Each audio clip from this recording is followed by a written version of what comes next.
First of all, thank you for inviting me back to offer the message today. It's always a pleasure to be here with you.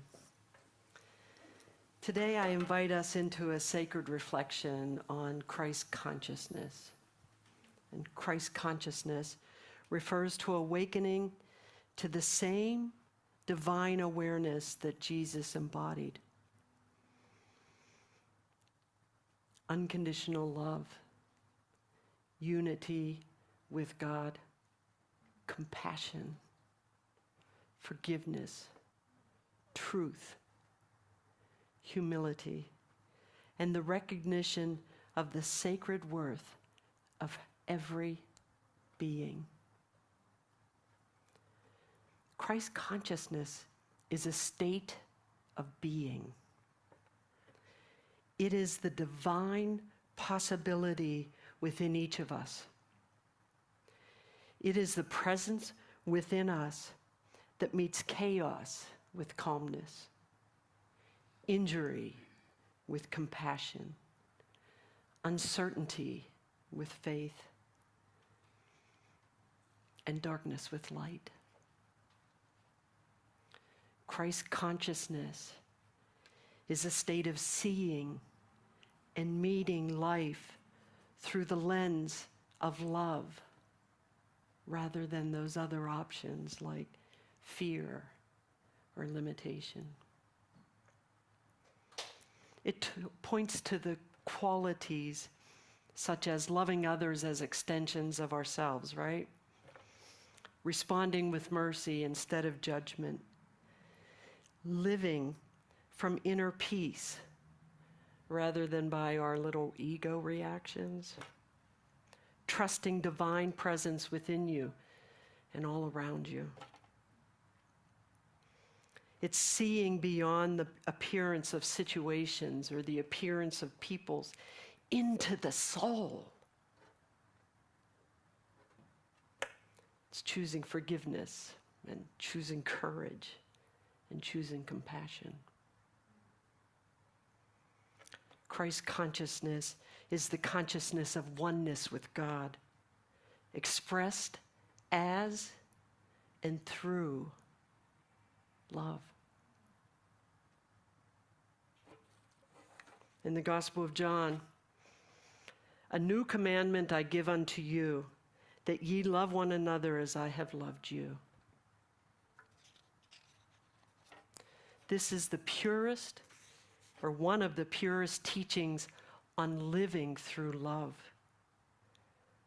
Allowing love to become the guiding principle of every thought you have. To allow love to become the guiding principle of everything you say, of every action that you take in your life.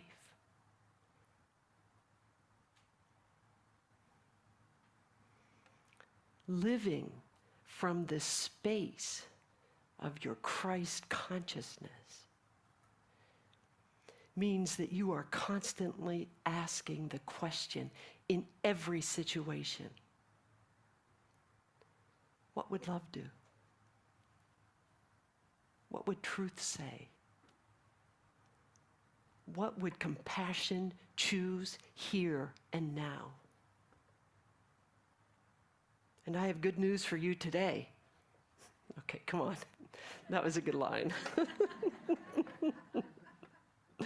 Christ consciousness, this is the good news. This is important. I'm going to step back. Christ consciousness is already imprinted on your heart. It's at the very essence of your being. It's just waiting for you to fully embody it and express it in your life. Think about that. You already know it. You already have it. It's just waiting for you to keep connecting to it. When we started the opening prayer this morning, we were calling upon this very consciousness. wrapping our situation, whatever it was that you were thinking about, in love, compassion, healing, caring, and calling forward a deepening awareness for the highest good in that situation. Carry that with you. The next step you take is your choice. How you want to respond in those situations. Let me tell you something. Living from this perspective, the Christ consciousness, and frankly, we could call it the love consciousness, whatever you're comfortable with, but living from this perspective of awareness is not the easiest path to take. But I will tell you, and I promise you, it's the highest path we can walk. It requires a level of our attention. It requires us being conscious in every moment.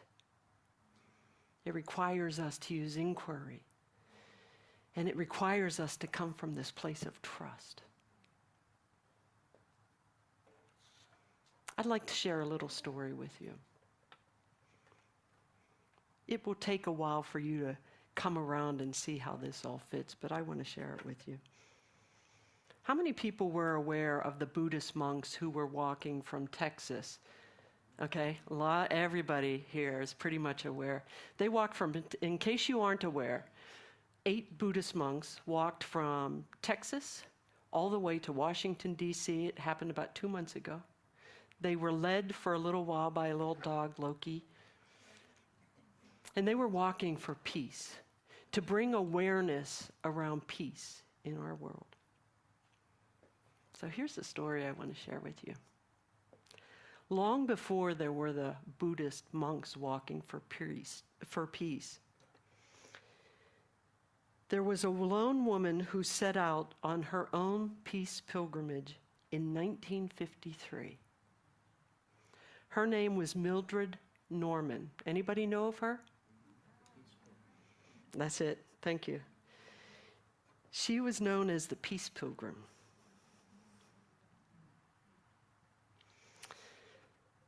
And she was known as the Peace Pilgrim because she wore a tunic that said Peace Pilgrim on it, to be honest with you.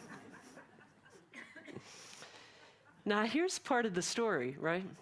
She walked for 25,000, listen to that, 25,000 miles across the country, back and forth, and she carried no money. She carried only trust and intuition. Trust in her intuition. And a deep commitment to peace. She said, I am led by the inner voice. Friends, she walked solo for 28 years. Can you believe it?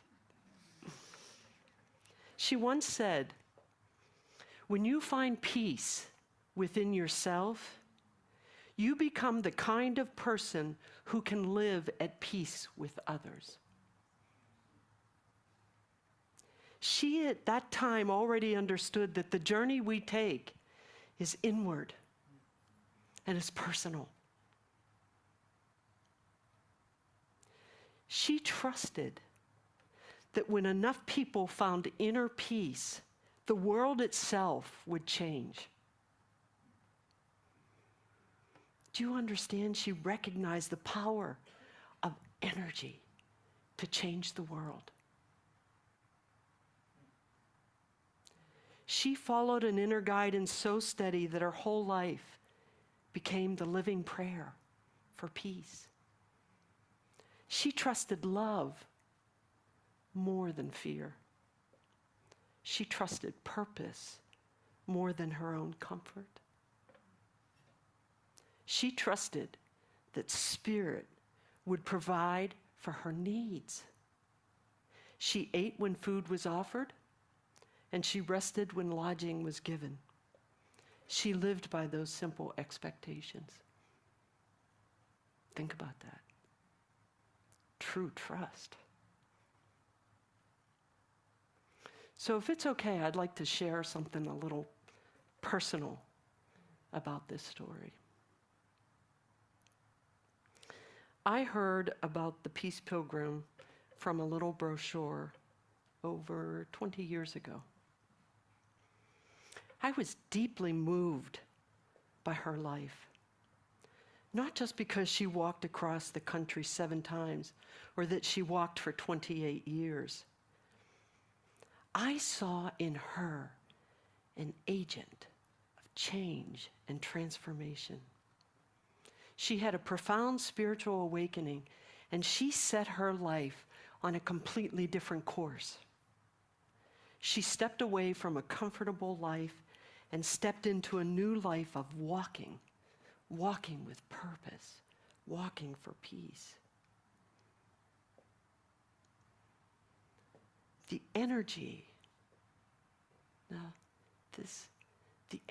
of her story, the energy of her life cracked something open in me. I began to believe, after reading about her, that anything was possible in my life. I believed that with one step, I could begin to change the entire course of my life, just like she did. One day she started a pilgrimage, and it lasted 28 years. I wrote this saying and hung it on my mirror, and I had it on there. As a matter of fact, I just rehung it. Crossing a mountain or walking a mile start exactly the same way, with one step.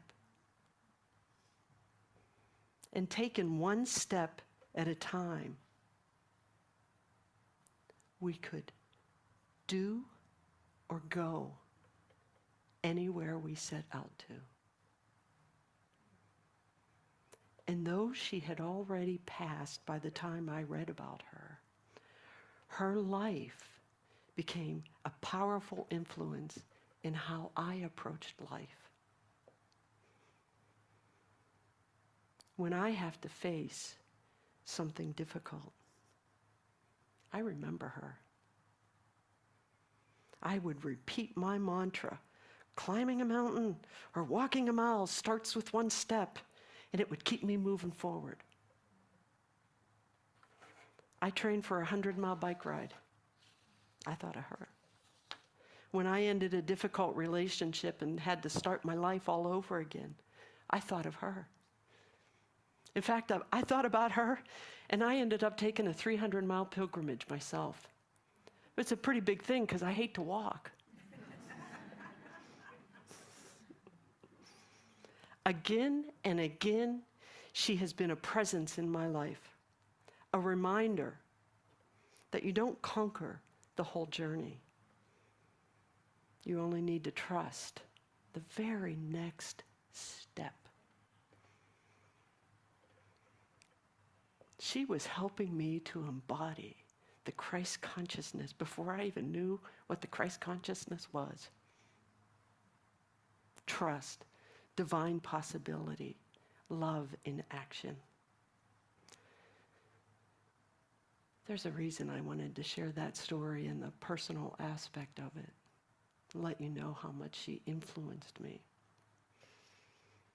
Because as I look out across this room, I want you to know what I see. I see magnificent, magnificent beings. I see souls who have weathered storms and they still choose kindness. I see lives in the process of transformation. I see hearts that have known sorrow and you still remain open. I see people transmuting pain into wisdom, struggle into strength, loss into compassion, confusion into clarity. Now here's what I want you to hear. Really hear this. Each time you choose to use the filter of love in the hard times, every time you do that, you are making the world better.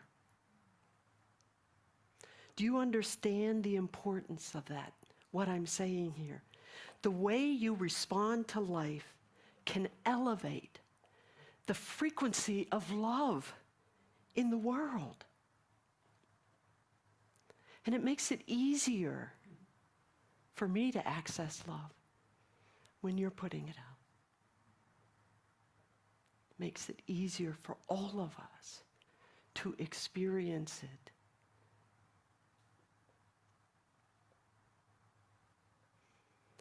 You personally, listen to this, you personally have the power to make the world a more loving place.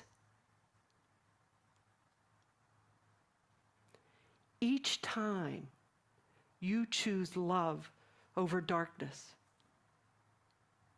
over anger, over hatred, you're expanding the energy of love in the universe.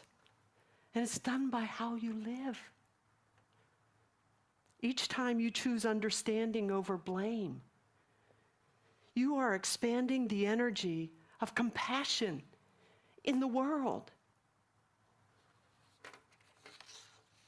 Each time you choose healing instead of bitterness, you are sending that energy into the collective consciousness for all of us to experience.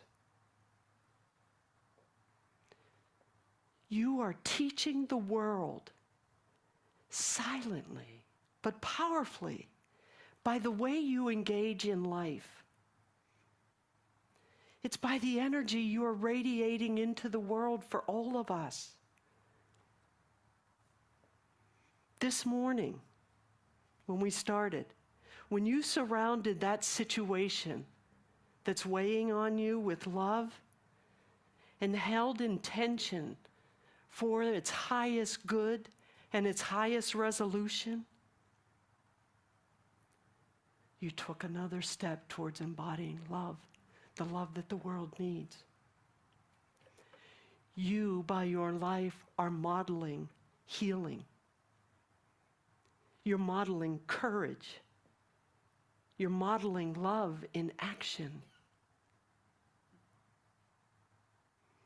You see, I told you the story about the Peace Pilgrim because the Peace Pilgrim was that model for me. You are that model in the world. You are that model in the world. Your energy is changing the world. You are so powerful in what you can offer to us. You simply, by your actions, can expand love and peace in the world. It's your choice. It's your choice how you respond to all of the things in life that are going to come to you. The Peace Pilgrim cracked me open in a way I'd never known before. Maybe you're somebody's Peace Pilgrim. Maybe the example of what you model has become somebody else's Peace Pilgrim. Maybe you are the agent of transformation and change for somebody. You might never know. The Peace Pilgrim was long past by the time I started to live a different way. You might never know, but I bet you are that for somebody.